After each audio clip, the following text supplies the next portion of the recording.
in the affected area. Thank you. धन्यवाद माननीय सदस्य। माननीय सदस्य श्री दिनेश चंद्र यादव जी।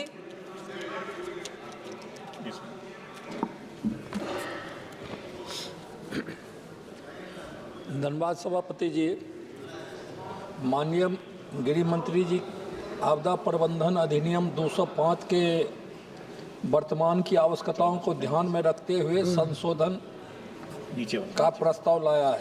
यह प्रस्ताव दिसंबर 2011 में गृह मंत्रालय द्वारा गठित टास्क फोर्स के सिफारिशों के आधार पर लाया गया है। साथ ही मई 2020 में गठित विशेषज्ञ समिति एवं 15वें वित्त आयोग की सिफारिशों को भी आधार बनाकर बनाया गया है।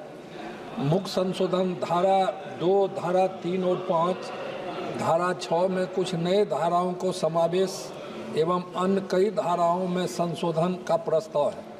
शब्दों को सरलीकरण के लिए नई परिभाषाओं का उल्लेख भी किया जा रहा है।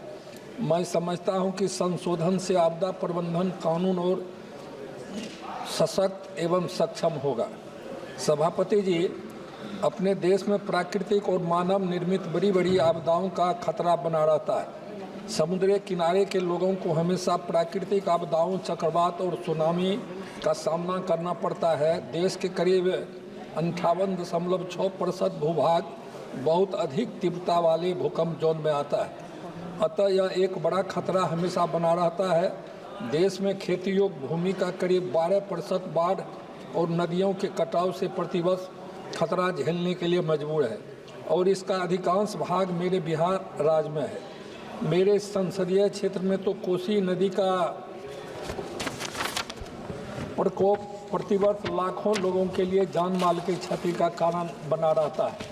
इसी प्रकार पहाड़ी क्षेत्रों में भारी वर्षा एवं भूस्खलन का खतरा रहता है। खेती योग्य जमीन का करीब 68% भाग सूखे के खतरों का सामना करने की स्थिति में आ जाता है। अब तो ग्लोबल वार्मिंग एक मुख्य खतरे की घंटी बजा रही है और यह तो विश्वव्यापी खतरे को अभी से लोगों को सचेत कर रही है। सभापति जी, कानून में संशोधन से राष्ट्रीय आपदा प्रबंधन प्राधिकरण को सशक्त बनाकर एक शहरी आपदा प्रबंधन प्राधिकरण की स्थापना का प्रस्ताव है। केंद्र और राज्य को आपदा प्रबंधन संबंधी योजना तैयार करने का अधिकार दिया जा रहा है। देश में सभी बड़ी विकास योजनाओं में आपदा प्रबंधन कार्यकर्ताओं को शामिल करने का भी प्रस्ताव है। एक डेटाबेस बनाकर लोगों को जागरूक करने का भी काम किया जाएगा।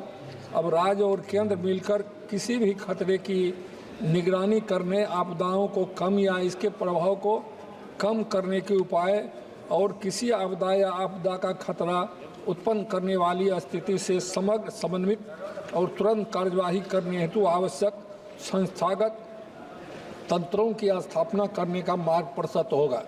सभापति जी, यह देखा गया है कि किसी भी आपदाओं से आर्थिक और सामाजिक रूप से कमज़ोर वर्ग सबसे गंभीर रूप से प्रभावित होते हैं।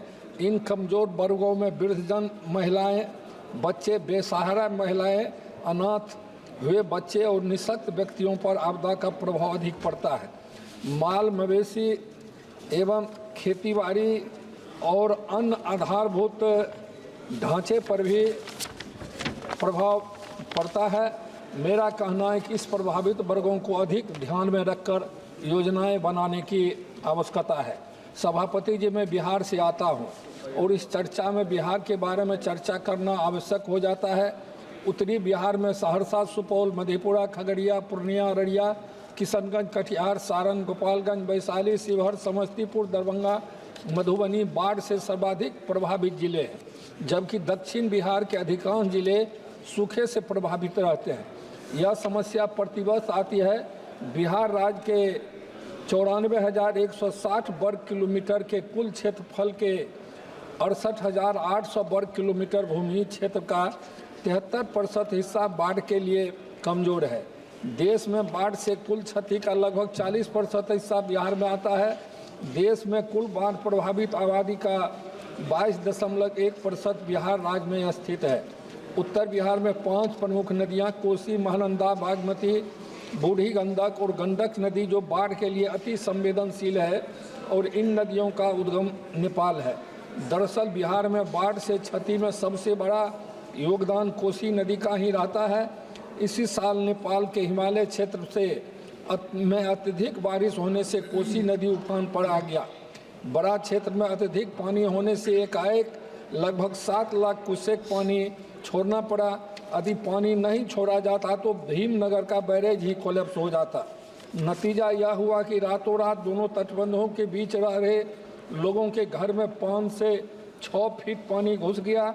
गनीमत यह रही कि 12 घंटा पूर्व से ही जिला प्रशासन ने लोगों को घर से निकलने का आगाह कर रहा था, चेतावनी दे रहा था, इसलिए लोग ऊंचे स्थान पर चले गए।